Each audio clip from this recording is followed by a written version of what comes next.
जय हिंद दोस्तों, Varanasi defence academy में आपका स्वागत है। मैं प्रिंस सर। आइए दोस्तों, आज से शुरू करते हैं हम भारतीय इतिहास। तो भारतीय इतिहास में सबसे पहले हम लोग पढ़ेंगे एंशिएंट हिस्ट्री। एंशिएंट हिस्ट्री अर्थात प्राचीन भारत। आइए देखते हैं।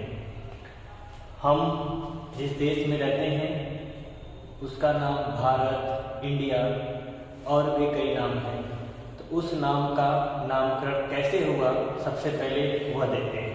जैसे महाकाव्य में पुराण में भारत को भारतवर्ष कहा गया है। हमारे देश को भारतवर्ष कहा गया है, अर्थात भारत का देश। और यहाँ के निवासियों को भारत की संतान कहा जाता है। दूसरा, यूनानियों ने हमारे देश को इंडिया कहा है। इंडिया, मुस्लिम आक्रमणकारी जब हमारे यहाँ आए थे, उनके साथ जो इतिहासकार आए उन्होंने हमारे देश को हिंदुस्तान कहा है। इस प्रकार हमारे देश के नामकरण में भारतवर्ष अर्थात भारत का देश, हिंदुस्तान, इंडिया, यह हमारे देश का नामकरण प्राचीन ग्रंथ साहित्य के आधार पर माना जाता है। आइए देखते हैं आगे। तो इतिहास अर्थात अतीत का अध्ययन। इतिहास के पिता का नाम है हेरोडोटस।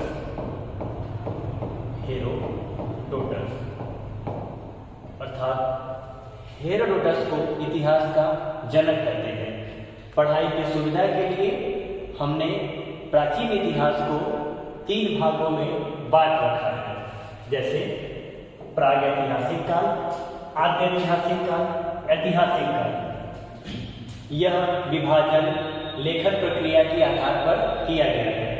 देखिए, प्रागैतिहासिक काल उस काल को कहते हैं जिस समय के काल में लेखन कला नहीं था, जैसे पाषाण काल। आद्यैतिहासिक काल उस काल को कहते हैं जिस समय की चीजों को लिखा तो गया पर उसकी लिपि अपठनीय है, उसके लिपि को अभी तक पढ़ा नहीं जा सका है। जैसे सिंधु घाटी सभ्यता, जिसे हम कांस्य युगीन सभ्यता भी कहते हैं।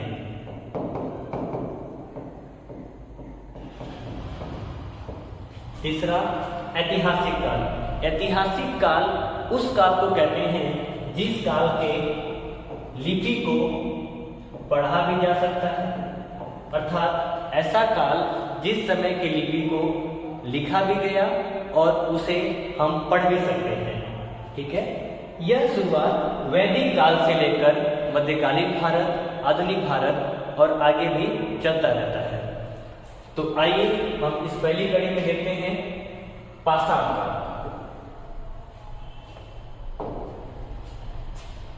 सबसे पहले हम देखेंगे कि पाषाण काल का साक्ष्य कहाँ से मिला है।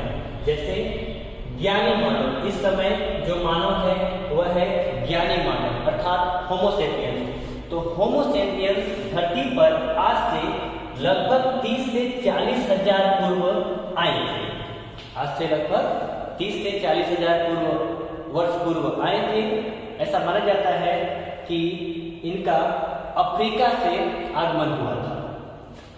भारत के प्राचीनतम मानव को मानभाव कपि कहते हैं। भारत में यह श्वेत गिबन अर्थात असम वाले जगह से इनके साक्ष्य पाए जाते हैं। भारत में मनुष्य का प्रथम प्रमाण नर्मदा